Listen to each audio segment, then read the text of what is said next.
What's going on, y'all? It's Ryder Grimes here, and you're listening to The Troubadour.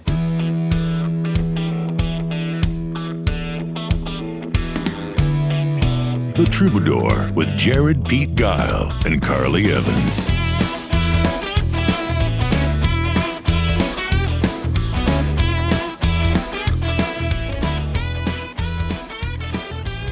Hey everybody, welcome to another new episode of The Troubadour. So glad to have you back alongside my lovely co-host Carly Evans. This is Pete Guile. We have got Ryder Grimes on tonight, but I wanted to catch up with Carly just a little bit about what's been going on lately in our lives. We're both super busy, but something I wanted to tell you about, Carly. Remember when we had Eric Burke on? Super fan of music. Anyway, he told me that he really loved the Mercury Lounge in Tulsa. So this is for you and for anyone else who loves live music. If you follow the Mercury Lounge in Tulsa on Facebook, they are doing live streams of almost every show they have in there. Oh, cool. And it is like 3 or 4 camera angles. The quality is really good. So I watched Jamie Lynn Wilson's concert the other night. Nice. John Fulbright's been on there. And then they've got a bunch of people that do residencies. So for Carly, Ryder, anybody listening out there, if you want to just lay at home and watch a great concert in a bar, you feel like you're in a bar if you grab a beer. It's so good. I love what they're doing. So shout out to the Mercury Lounge in Tulsa. So tell us about what's been going on out there. Fires out in your part of the country? Oh, gosh. Yeah. And that's why, I might sound a little weird tonight because I'm still recovering from, I guess, inhaling too much wildfire smoke. Inhalation. I don't know. Yes. And it just won't go away. It's just been hanging on. And it's not the C word, I swear. Not that I'm going to infect y'all because we're on Zoom, but yeah, it's just been busy. Pete and I have this thing in common where summers are just the busiest times for our day jobs. So, yeah, it's been go, go, go. Hopefully gonna get out camping in the mountains here eventually. But, I also turned 40 this summer. My God. So that's a I milestone. made it. Yeah, I made it. It's been wild and crazy, and the summer just flew by. So we've just been doing work on the house and trying to adult, and sometimes it works and sometimes it don't. 100%. When I sent Carly a text last night, little inside baseball, I said, "Hey, I got this interview scheduled last minute with Ryder Grimes. Are you in?" And she says, "I think I'll make it. God, adulting is tough," or something like that. It's like adulting sucks. So anyway, glad to have y'all listening to us. Glad to have you back. Excited to have Ryder on. I got reached out to a while back and listened to some of his stuff. Like, holy smokes, this kid's voice is great. And I've been hearing so much about him in the Texas country circles. So awesome to have him on. Yeah. So glad to have you here, Ryder. How are you tonight? I'm doing good. How about y'all? Wonderful. Doing great. Happy to be here. Same here. Thank y'all for having me this evening. You bet. Well, we like to start out. Tell us, I know you've got kind of an interesting story, started music young. So tell us a little bit how you got into the music business. And we were talking before we hit the record button, how we both are into all kinds of different music, and you were around all kinds of different, but tell us a little bit about your early life and how it developed into this Texas country career you've got going on. Well, growing up, I always grew up in a musical household, that's for sure. I mean, I was kicking this deal off talking about how we like different kinds of music. Growing up in my house, because I had 2 older sisters, my dad and my mom, everybody listened to a different kind of music. My dad listened to old country and older metal and classic rock, like you were talking about earlier. And then my mom was kind of listening to what was new out of Nashville at the time, early 2000s Nashville country. And then you had my sisters listening to hip hop and rap. And I mean, I was 5 years old listening to Lil Wayne. I mean, it's just stuff like that. And then, of course, Texas Red Dirt, Red Dirt, Oklahoma, Texas country, it all was kind of intertwined in, if you want to say that, especially on my dad's side. He was more into it with Charlie Robinson, Pat Green, all those guys, Jerry Jeff, all those old school legends like that really helps kick off, Texas country, what it is. And, just growing up around all different kinds of music really inspired me to really kind of dig deeper than rather just being a listener. I've always been a very deep thinker kind of person, even from when I was in grade school. It was just something I always enjoyed doing. I love to write. I love to read. I love to really just dig in and learn. Learning's my big deal. That's one thing you always hear me say is no matter how old you get, no matter how wise you are, you can never stop learning.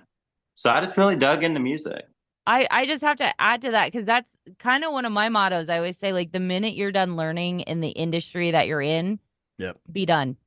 Exactly. It's That's the time to truth. retire. Yeah. After hearing you talk, Ryder, I was wondering if you could come speak to my kids.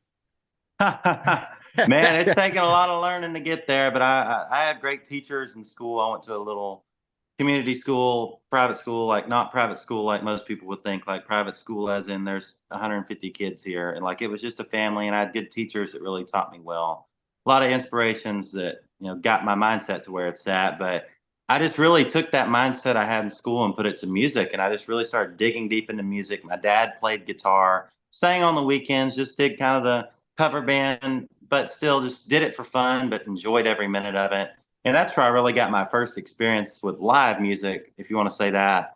Because my dad, we have a little scene back home where I'm from that's just, we have a couple local bars up here. And of course, that's where I got my start. But long before I got my start, it was my dad and a bunch of his friends that all had bands and acoustic trios and duos and stuff. And they would just run around this local bar scene and play these bars, play all these great covers that I grew up listening to. But it was really my dad that really got me into it, because I'd always, when he would leave to go to the gig, I was obviously too young to get into the bars at the time. I mean, I was 7 years old. I didn't really understand other than dad was going to play music to people. Mm-hmm. And I always thought that was the coolest thing. And when he'd get home, he'd tell me and my mom how it went. Like I said, he didn't do this as a career or nothing. It was just a side fun hobby. And when it was kid friendly, I could go. Well, we had a bar open up not too far from my house called Sweetwater Grill. I owe everything to those people. They gave me a chance. They gave me my start. I got my start on that stage. But my dad played there, and that was the one place I could go that he played. So me and my mom and my sisters and family and whoever else wanted to go, because it was all ages, would go to this place, and I would just hear it, and I was fascinated. It's like, okay, that's what I hear on the radio, but like this is like hearing it in person. I'd never heard that before. So I was getting to hear all these different songs, but in a different way. I got to hear them live. I got to hear them raw. I got to hear them authentically. I'm not saying that the studio recordings aren't, but I got to hear them, with my own ears in a situation on a stage. So, and the good thing about my dad, when he was coming up playing in bands and stuff, they would throw in Southern rock and some Texas country. And heck, if it was like a private party that I would go to, they would play some like hip hop stuff just to have fun. And it's just like I got to hear all these songs that I grew up on live, and really that's where the flame started. I was already so invested in learning just the music side of music. But when I finally got to be a part of that, it was really just, it set some sort of fire inside of me, and I ain't quit since I was about 9 years old. So here we are. And man, I really got to say, I wanted, when I couldn't go with my dad, the place I'm in right now, the house I live in, which is on the same property as my parents, but the house I'm in, I would come up here when he would go to his gigs, and I would pull out guitars, all his guitars, a few of mine, and I would just sit and learn his set list on guitar. And my goal was to play on stage with his band. And one day he finally let me. They didn't plug me in, but I was having the time of my life up there, and I kept getting better and better. And I'm not trying to drag this on. They finally let me on stage, plugged in, live, ready to go. And kind of the rest is history. We got rolling, and that led to a passion for singing and songwriting myself. And here we are. I'm very blessed, very thankful to be where I'm at. And it all started I just got to thank my family for it. Of course, you got to thank God for it, but my family is really where, the inspiration came from. It's really cool to be able to say that. That is awesome. And getting to play shows with your dad, that had to be cool. It really was. And like, it was different because it was the bar scene, and that was not what the people like that I was listening to on the radio were doing. Some of them, but like the guys, my mom and stuff, and girls, my mom were listening to were playing arenas and stadiums. Like getting to see the different stages and the different parts. I love every stage I get to play on. I'm just blessed I get to play on a stage no matter no matter what. But just getting to see it in that bar situation and realize this is where it starts. Was the coolest thing, and that really set off my love and passion for it. So it was definitely really cool to get to be on stage and see it from another perspective. That's awesome. I've got super fond memories of my dad played a little bit, didn't ever play in clubs or anything, but played at home, and that's kind of how I got started. And I mean, he had done some open mics, I'm sure, back in the day, but when I was in college and finally playing quite a bit, I had a every Thursday night gig at Fats. Carly, I don't know if you probably remember Fats, I don't remember but Fats. well, it was over there. Anyway, doesn't matter. Manhattan bar, Fats, and it's a pretty small little joint, but I got to play there every Thursday night. So every now and then he'd come down. Well, finally one night I said, "Throw your guitar in, come play one song with me," and we did the Pure Prairie League song "Amy," and Yeah. I've got a picture of it. Me and my dad, and it's the only time my dad jumped on stage with me. Well, stage, it was a it was a cement floor next to the bathroom, but it all starts somewhere, right, Right. Ryder? But yeah, Yep, that's a that's exactly right. fond memory I have too, with family and music. That is cool. So, like, did you guys, once you started playing with your dad, did you like, were you a part of the group for a while, or did you quickly kind of do your own thing? So I actually was, because I didn't have nothing going on, and I was also just still learning. I was not ready to take on Sure. what I'm doing now at the age I was at. So yes, I actually was for a little bit, and then the group, my dad really started to see the passion in me, and he kind of set it to the side and said, "All right, it's your turn. Go." You know, because I was really starting to get into singing and songwriting, and had some great help from some great mentors. The first big person I ever got to work with, and I still work with, Daryl Dodd. Nice. I remember he called one night, and he had heard one of my dad's friends showed him this song that I had written, first song I ever wrote, and I was nervous about it. And he's like, "Yeah, Daryl Dodd wants to hear your song." And growing up, Daryl Dodd was like, and Yeah. still is, royalty to me. And because my dad, once again, told me these stories, he got to open for Daryl one time. He's like, "You gotta listen to Daryl Dodd." Like, I always grew up listening to Bitter End and Pearl Oh, Snaps and all that good yeah. stuff. So when I got the phone call that said, "Hey, Daryl Dodd wants to like check this song out and listen to you," so our friend calls me, and Daryl's in the truck with him. He's like, "All right, I want to hear this song." So they make little, 14, 15-year-old me sit in the kitchen of the house and play this song for him. I was nervous as all get Yeah. out, but man, Daryl liked it. And obviously there was a process. I grew up, Mhm. and my voice was very mature at the age I was at. So, it was a little bit faster of a process for me. And who knows, I'm probably not even telling the timeline, right? So much goes on in my head. It But happens. We get it it. was about that age I wrote that song, and maybe I was 16 or 17, actually. I can't remember, like I said, but all I remember is Daryl called me, and, you know, having that, it was kind of intimidating, because Daryl Yeah. Dodd was, and he was, and still is, just such a legend in the scene that I, came up in. And Yeah. getting to work with him in the studio and him produce those first couple of projects was really such a blessing. And it really helped me out in the long run with what I'm doing, with my knowledge, with my songwriting, with my singing, with the way I do my business. I mean, Yeah. I know we kind of strayed off the question there, but that all kind of ties into it. I No, mean, there's that definitely a connection there. that's what this Yeah. podcast is all about. And we love Double D here. He Yeah. I still think he I don't know if you've listened to listened to his episodes, because it Yeah. started out with one of these, and it ended up being a four-part, because we were so It was, into it. We were like, yeah. call us back, Yeah. dude, because we got to finish this story. It He's was such a got great so many conversation. just Yeah. great stories.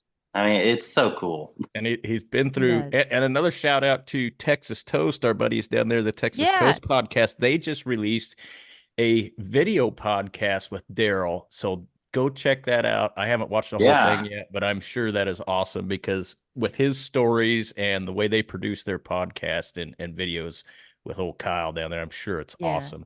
And So, Helen does yeah. a great job hosting too. Love them. They're yeah, good folks. they are. Absolutely.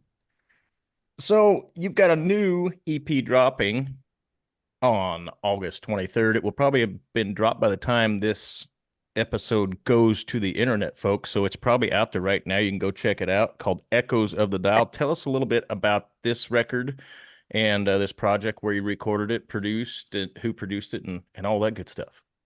Well, this project was actually not ever going to happen. The songs that are on the CP were recorded and were going to happen, obviously, on a Yeah. record down the road. But we were sitting at the house the other day. I was talking to my team, my assistant manager, producer, everybody that's involved in this big machine that we're running here. And I was talking, I'm like, all right, guys, like, here's kind of the layout for the next 6 months. I love to work in, monthly, quarters, just like you do in the year. I love to plan out. I mean, we're already planning 25, but I was sitting down. I'm like, all right, what are we going to do for releases here? We just had another song go number one. We got to get something else out. What are we going to do? I had 3 songs down the line, ready to go. We had cut them over at Rosewood in Tyler, Texas, with my friends Drew Hall and Kerry West and the whole gang over there. They produced it and worked on it. They did a mighty fine job.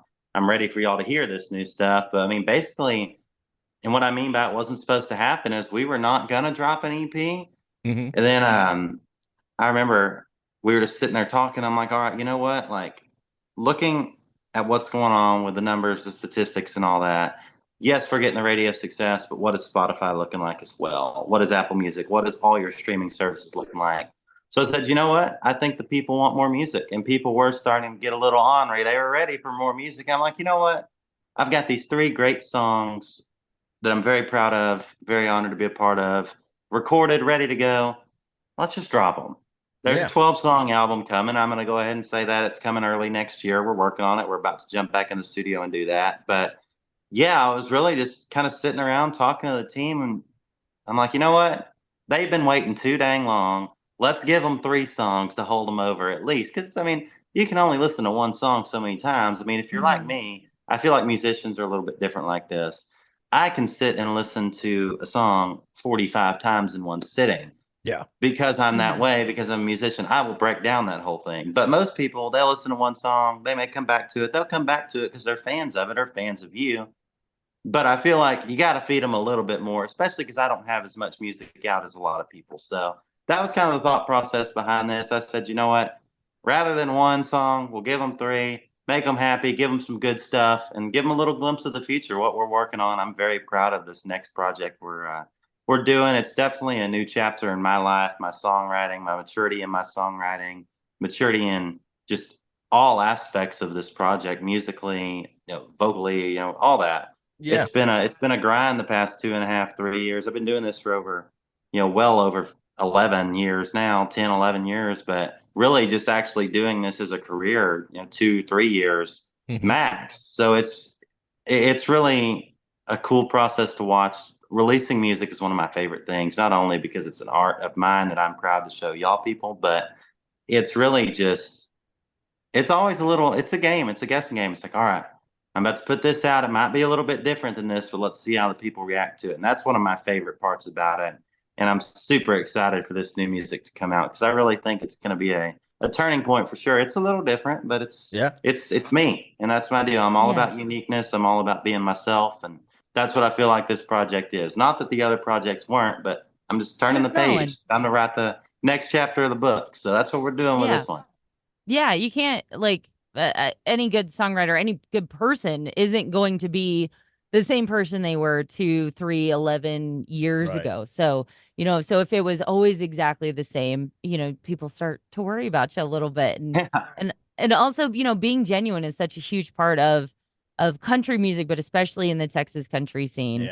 Yeah. So when you're kind of spitballing songs to go on projects, or if this one works and things like that, do you get be outside of your team, like friends or any sort of kind of focus group type thing together to get some honest feedback? Well, my problem is I post everything on Snapchat, and I will just get bored at 11 o'clock, which I'm on a sleep schedule now. 11 is past my bedtime. But used to, I would get bored and I would just go on Snapchat and just a teaser, 30 seconds. I'm like, what do y'all think of this? And of course, 3 people would reply. But it's like there was a few people. But really now, that was in the earlier days. But really now, man, I've honestly been really kind of private about what I've been doing. It's not because I'm trying to keep nothing from nobody. It's really just I'm proud of this, and I really just want to perfect it before anybody sees. There are obviously very, very special people, very close people, my family, and certain very close friends that get that early access. But other than that, really, it's just that because, and Daryl, of course, helps me out a lot. And just there's a few singer-songwriter legends that I've gotten to know over the course of time doing this that'll get to hear it and stuff. And it's just really inputs or edits or what I could do here and there. And usually the finished product I'll send to the family and it's done. There's nothing really you can do about Right. it. But that's after we've kind of looked over it and checked it 15 times like I do and just perfected it to the best I can do. So that's kind of the process. So yes and no. If I get bored still, I still will post clips and teasers, and it's fun because it actually makes people know that you're working, and I like that. Yeah, So kind of absolutely. a 50-50 question. Yeah, no, for sure. No, that was great. And, yeah, get people excited for new stuff. But also, follow-up question to that. You talked about Snapchat. Do you have a public profile where people can go follow you on Snapchat? I actually do now. And my assistant the other day, she was like, Ryder, like, I know you don't want to do it because Snapchat's like my Twitter, Yeah, X, same, whatever it's same. called. Like, I'm active on Twitter, but I get like one like. Like, I have 400 people viewing my stuff on Snapchat. So I'll just go Yeah. post ridiculous stuff like Cole and Parker and all those guys. But I will, the other day I was like, all right, let's make this public because my assistant tells me, Ryder, you should get more active on Snapchat because that's what people are starting to do. Like people are really starting to follow Ahead of along the and they curve. want to see what you're doing in life. So yes, there is a public profile. I truthfully don't remember my username. If I find it, we can edit it in here and you can go follow me on there. We'll add it to To the keep Pete up will with add it all to my the show the notes. show notes and stuff. Yeah, we'll throw it on there. Go keep up with all my shenanigans. I think it's just because I'm so old, being 45 and an old man with young so kids. That's old, Carly. You're about 40. You're gonna find out what I it's like. am 40. I thought That ain't old. yeah. When was your birthday? July 30th. Why did I Thanks. think it was September? God, I suck as No. a friend. Oh, because that's my wedding anniversary. Okay, that's it. That Okay. was sweet, though. That was sweet. No, it wasn't. I just looked like an idiot in front of the world on this podcast that tens of people are going to be listening to. But anyway, well, happy birthday, Carly.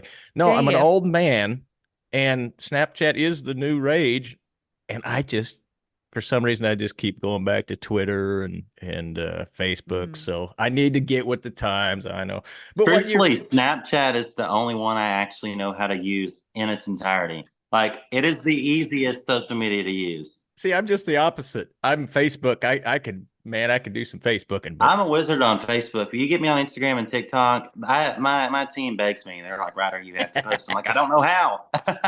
I'm getting there. They're teaching me, and they're doing a great job. Good. Because, yeah, I have coworkers that can crank out a TikTok or an Instagram reel or something in 2 seconds. And I'm like, 2 hours later, guys, I don't know what I'm like. I can post stuff, but adding all the effects and all the other stuff, I'm like, I don't get it. Just give me Snapchat has not changed much in however long it's been out, and I've been on it. But that's what I appreciate about it. And it's also you can keep it somewhat private or you can put it out to the world if you want. Exactly.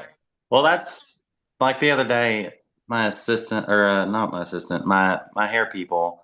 I was at. Wait a minute. Yeah, I knew this is where this was going. You've got hair people for this. That's awesome. Go ahead. You must have more hair than me. Well, I used to. This is new. My hair used to come down here, That's like right. way past my shoulders. Yeah. And I got bored one day and said, "I'm tired of this. I've had it for 6 years. It's time to cut it." It's hot down here in Texas, and I can't. It's very hard to wake up in a bus or a van or a hotel, whatever you're in traveling. It's hard to wake up in the morning with long hair and fight that because you have to make it look good for the show that night or any public outing. And truthfully, unless I had it wet the night before, that is the only time it ever looked good. And I don't carry brushes. I do now because my hair girl got on to me for that. Awesome. You've got a hair person. I do. And she takes very good care of me. But they're big on TikTok. And the other day she was like, well, Ryder, you got to do this cap cut thing and make all these templates. I'm like, I do not know what you're talking about. Like, she's showing me all these examples. I'm like, listen, like, I do not know what you're talking about, but thank you for showing me. I will try, but I tried and it did not work. So we're getting there in the TikTok department, but hey, we're learning. That's all I can say. Never stop learning. I said it in the beginning. I guess I'm dealing with that right now. Right. And sometimes like it sucks, but God, there's I work with a lot of younger people and stuff too. And those are the ones that are great with TikTok and socials for the most part. There is a guy my age who blows me out of the water on that. But I'm like, okay, Carly, you gotta get over this because you're good with technology. You gotta figure out freaking TikTok. It's a work in progress, but props to you for trying. Thank you. All we can do. I do think it's important. It's a part of the business that didn't used to be there years ago. You know, when I was coming up, when we had Nokia cell phones and we thought we were the shit.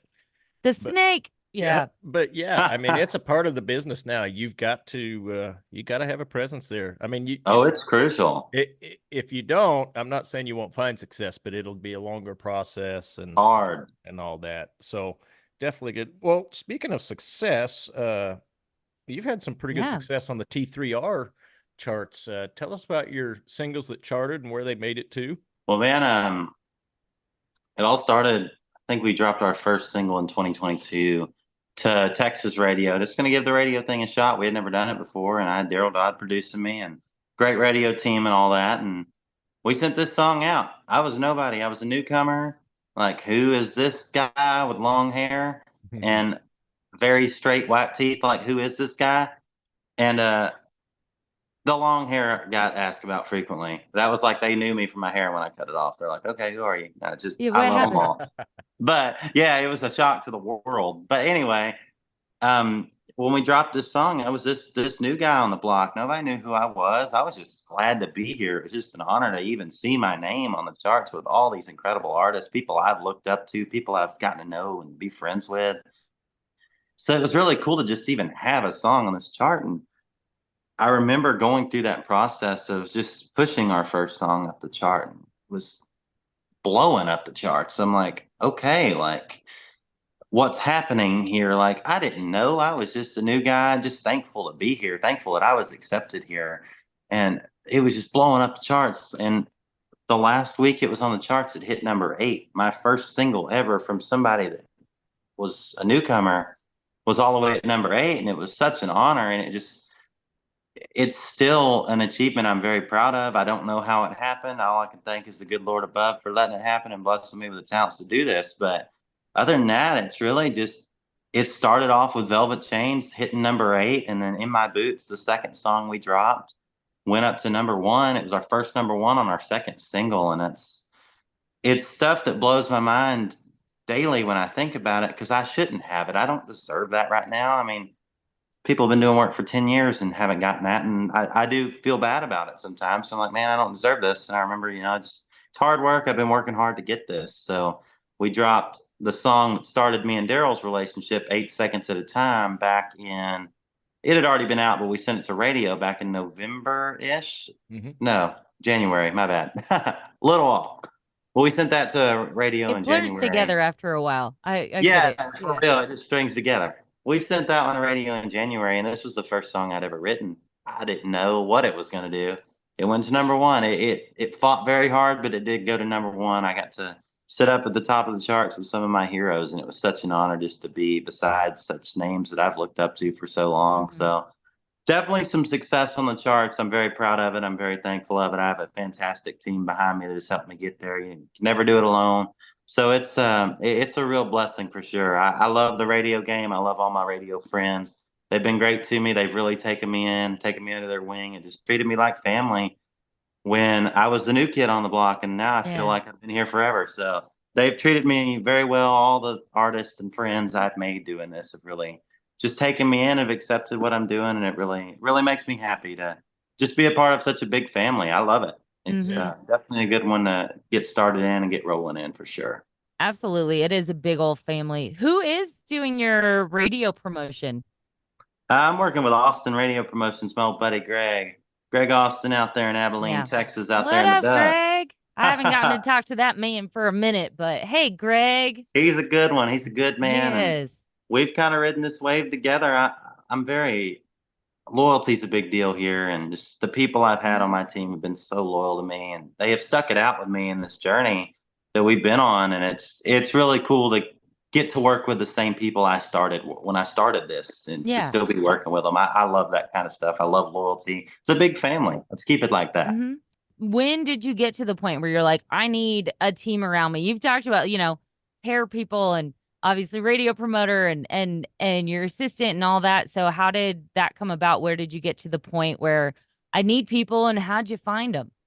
Well, the hair people is mainly because I was too stubborn to cut my hair, and I did not trust anybody that was like, I mean, I'm not saying that everybody's great at their job, but my sisters had went to this girl. She's a great family friend, and I trusted her because she works with girl hair, and my hair was like longer than some women's hair. And I'm like, okay, like I'm about to get, like I need to get this taken care of. I don't need to have bad hair because I was blessed with very good hair. I, I cannot believe I'm talking about hair on a music podcast, but That's people know awesome. I love it. it's this is me. This is the me This you is get. real. And yeah, so I first of all, I just straight up said, "All right, I trust you. You work with my sister's hair. You make their hair look good. My mom as well. Like, all right, you can work on my hair and tune it up and do whatever you need to it." And she really helped me out. And then one day I walked in and said, "Cut it off," and the rest is history. But I've had days like that too. Just cut it yeah, off. you I'm get tired done. of it sometimes. You know, when Yeah. you're brushing it and it's knotted up and it Uh-huh. hurts like Yeah. nothing I've ever felt before. That's where the point I'm like, okay, I'm done.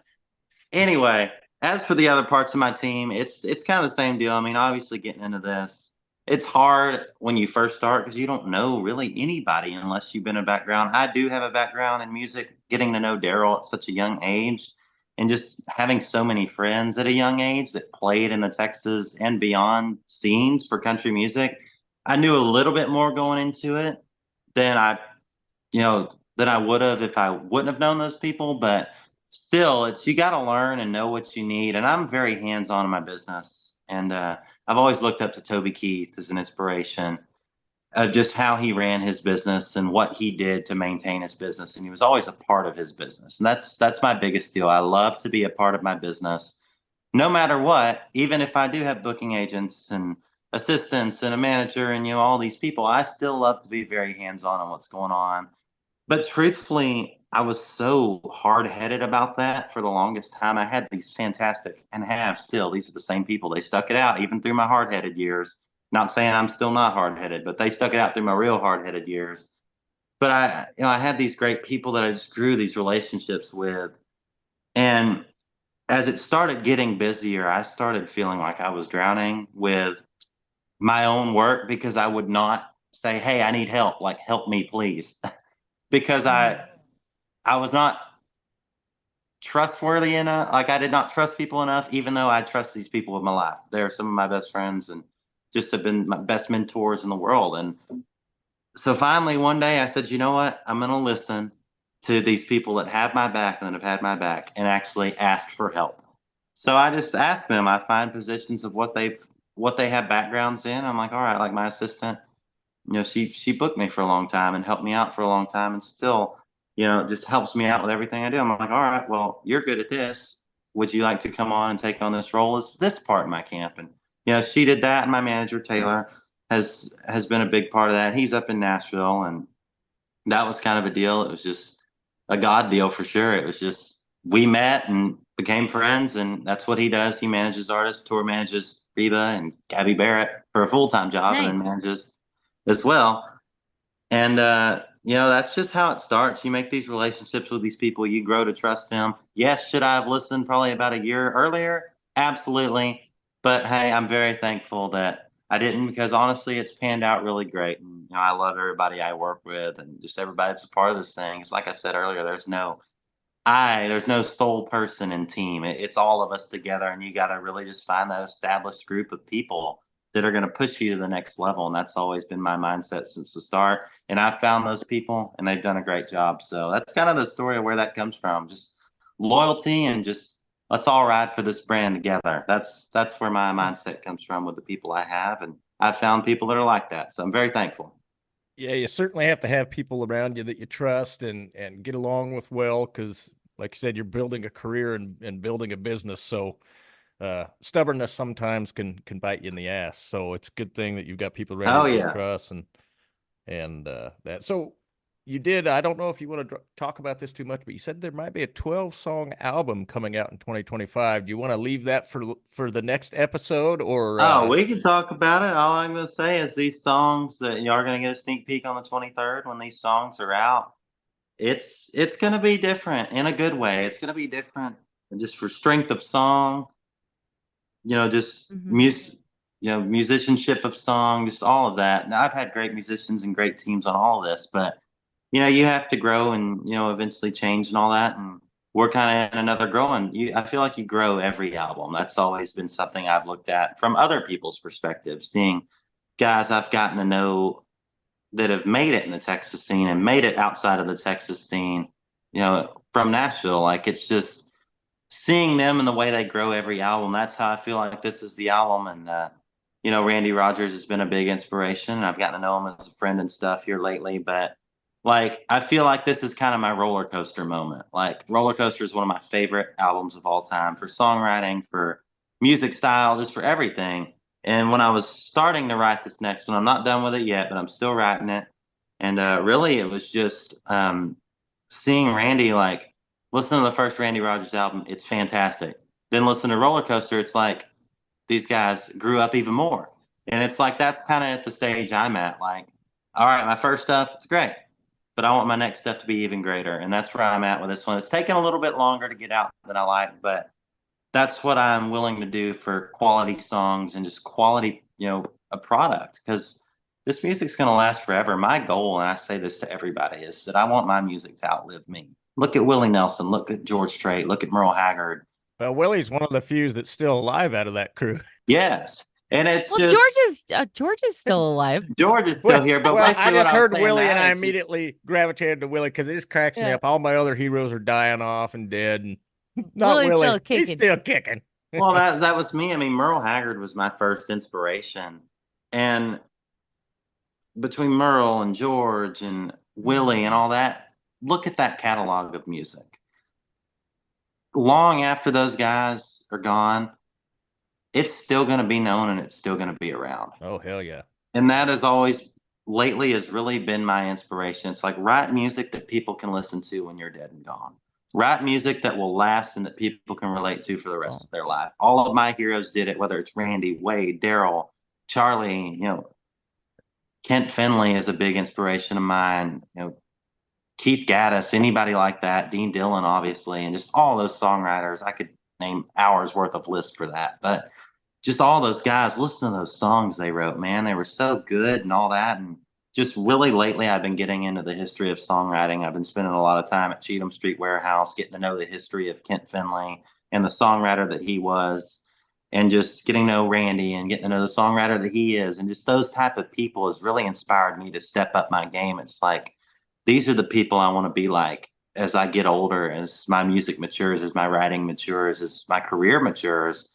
And I just want these songs. I want this next record to be timeless, just like Roller Coaster going on its 20th anniversary, man. I can recite every lyric from every song on that album. It's that album that never goes out of style. And that's my goal from here. It's just, I want to keep getting better as a songwriter, just to release these songs that are timeless, man. They never go out of style. That's my goal. Quality songs has always been, that's what I grew up on, and that's what I want to keep alive, man. So there's some little info. Just know that it's going to be some of my best so far, and just, I'm putting my heart and soul into this one. I've really taken a step back, rewrote some things, reworked some things, and just putting it all out there to give y'all my best album. I always say I'm in my roller coaster year. Like, this is my second album. I want to make it just this album that's so good. And like, not dissing any of Randy's other albums, every single one of them is off the wall fantastic. But that's just kind of my goal. Getting to see the Roller Coaster tour, the one that they're doing for the 20th anniversary, just front to back, they play that album, and it's incredible. Like, I want to be able to do this. So like, let me just go write this album that's gonna, in 20 years, I'll be able to go on an anniversary tour and play all the songs back, front to back. And that's just what I love. So there's a little way extended ramble of some info about the next album, but I'm very passionate about songwriting because of the heroes I've had and the heroes I've gotten to know, like Randy and Wade and people like that. It's really cool to see. And I've recently gotten to know Lucas Nelson, which is a huge honor. Awesome. And just getting to learn more about Willie and learn more about all these people has just been very inspiring, and it's really lit a new flame in my heart for my songwriting. So there's a little info. Just know we got some good stuff coming. It may take a little bit, but it's coming, and I promise it's going to be the best that I've ever done. So there's a little info. Sorry that took so long to explain. But You're good. 12-song album coming out. We'll be looking for it sometime in 2025 then. That's right.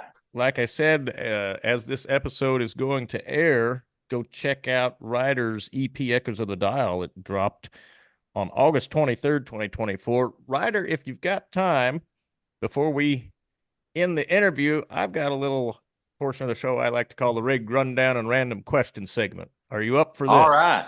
So what I like to do is ask artists, songwriters, musicians, their favorite instruments, what type of guitar you like to play at home, on the road, write with. If you do anything on stage with a pedal board or anything, what type of pedals. So just give us a little bit of your rundown and your favorite instruments to play. All right. This is my kind of question here, starting as a guitar player. You got me right here.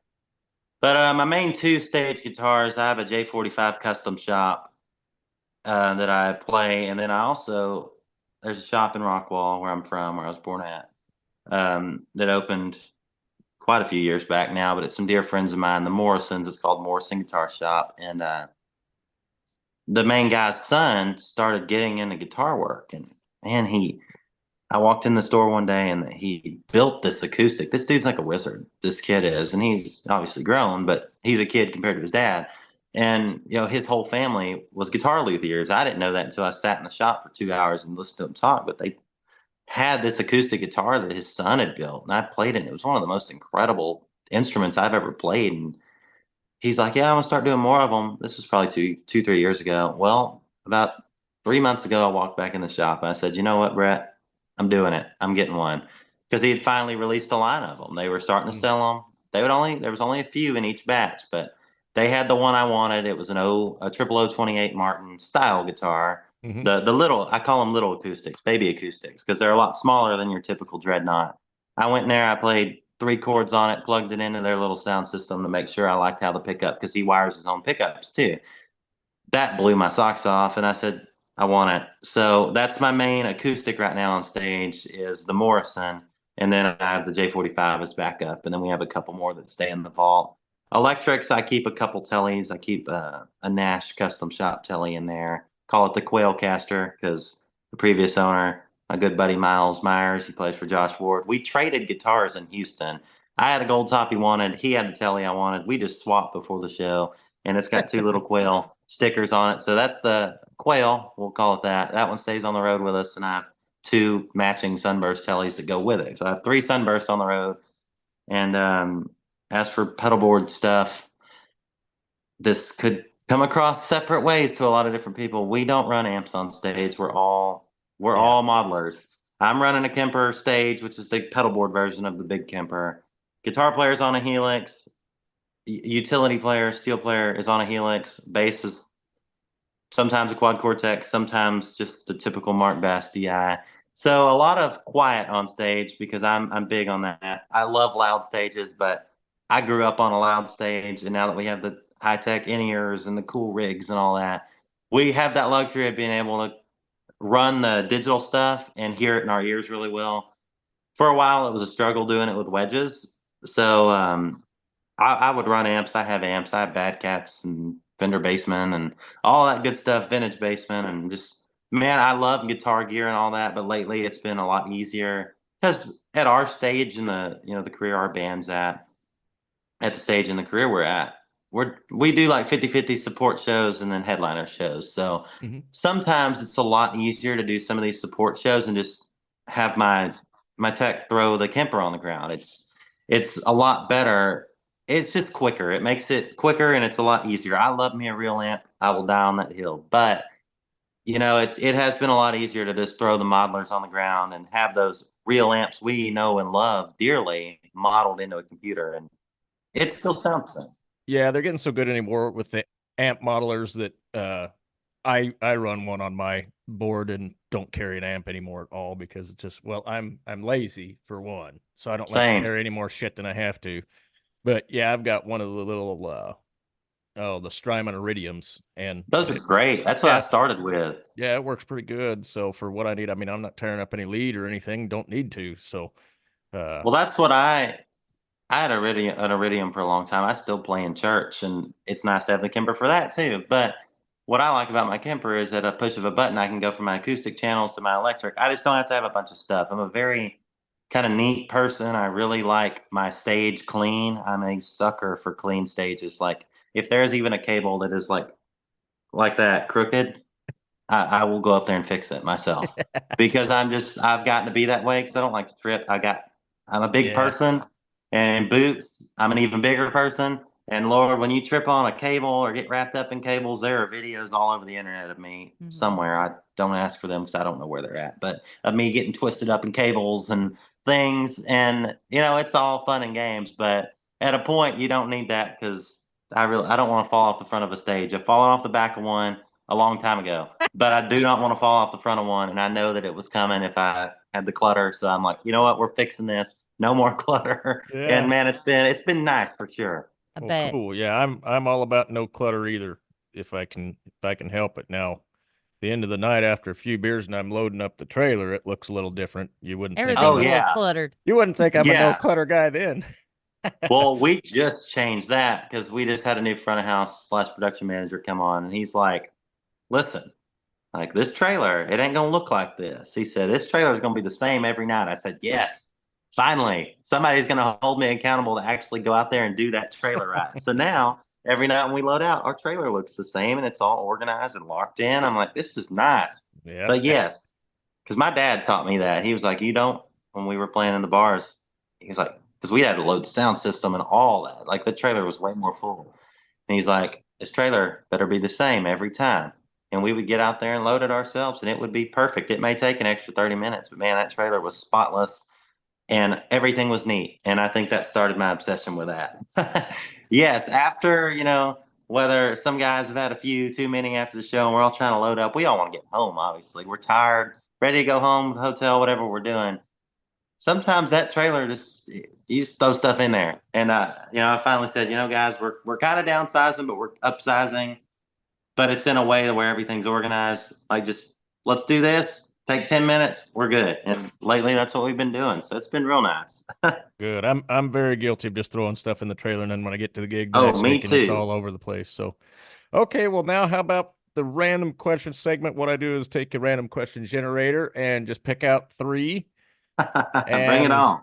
and so this is just for the fans and the listeners to get to know you as a human being a little bit more, not just the artist and songwriter. So number one, what's one item on your bucket list? Like just anything? Yeah. Uh, I don't know. As a kid, I always loved airplanes. I'm still obsessed with airplanes. I'm a nerd. I'm obsessed with anything that moves. So definitely, I would like to learn how to fly eventually. It was on my list for a while to get my license and actually learn, but then music picked up, and I was not capable to do a music career and a pilot career. Either that, so flying planes, not obviously as a career, but if it ever became a career, you never know. Sam Riggs did that, and that's what he does is fly planes, and it's really cool. So either that was one of my obsessions as a kid, and then also meteorology. I'm big into the weather. I'm big into storm chasing. Oh, I cool. want to go storm chase. I went and saw Twisters again, like the second one or whatever they're calling this one. I'm a fan of the original as well, and yeah, it really made me want to go buy a red Dodge truck. So Yeah. a second gen red Dodge truck. So either storm chasing or flying planes. That's on the bucket Cool. list right now. I know you said Cool. one, but there's two, and they're both extreme. Will they ever happen? Who knows? Don't make fun of liking airplanes and calling yourself a nerd because I'm a pilot, so we won't have Oh, any of nice. that Well, on the And show. see, here's my hookup right here. Yeah. This is where I can learn. I'm not going to be your hookup. Go pay a school about 40 grand for a year. You'll get your license. It'll be all fine. You don't want to learn from me. I'm obsessed with it. So any Yeah. sort of flying. No, it's fun. Number two, do you think AI is a good thing or a bad thing? I don't think it's a bad thing. Technology grows. We all change. You have to grow with the times, I feel. And I feel like if AI is used in the right sense, it could be great.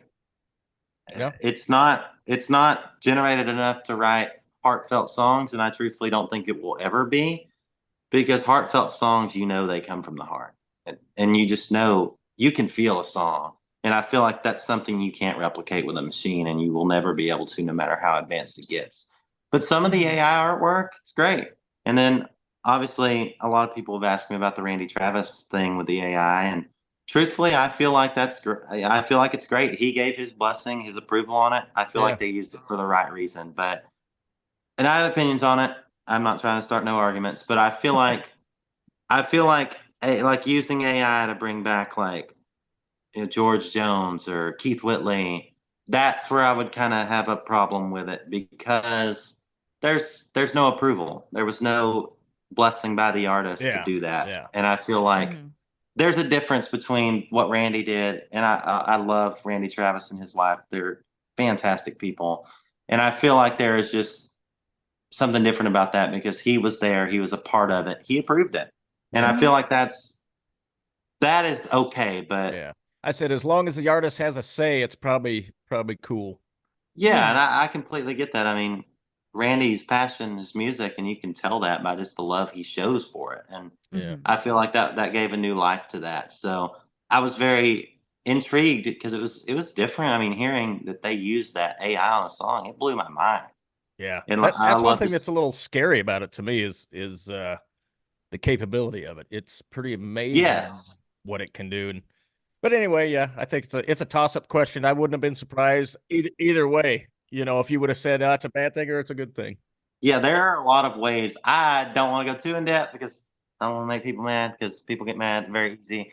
But it's that's a two-way street, man. It can be good, it can be bad, and I feel like if you use it for the right things, great. But if you try and take away the heart and soul and just do it for reasons that aren't for the heart and soul and for the love and the passion, I don't care for it as much.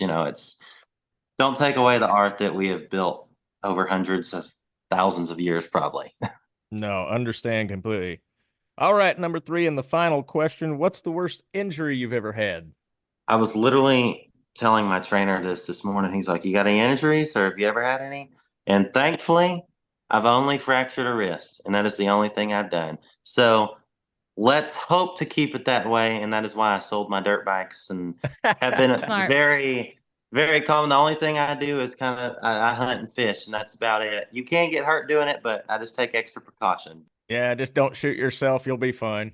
Yes, I used to ride dirt bikes, and my mom made me quit that at a very early age, and I'm very glad she did. And I went and bought bikes again as I got older because I had my say-so. And then I sold those too because I said, you know what? This music thing is really starting to be like a responsibility and a career. Let's not put that on hold right now. I got out of that. So thankfully, a fractured wrist is it. Well, good. Good. Well, thanks for answering those questions on my little segment that I enjoy there.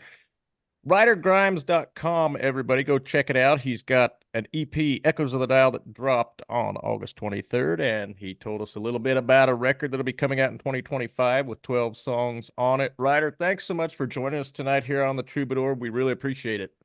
I appreciate y'all. It's been a blast. Thanks for having me. You bet. All right, folks, as Ryder Grimes come back in a week or two, we'll have a brand new episode for you here on The Troubadour.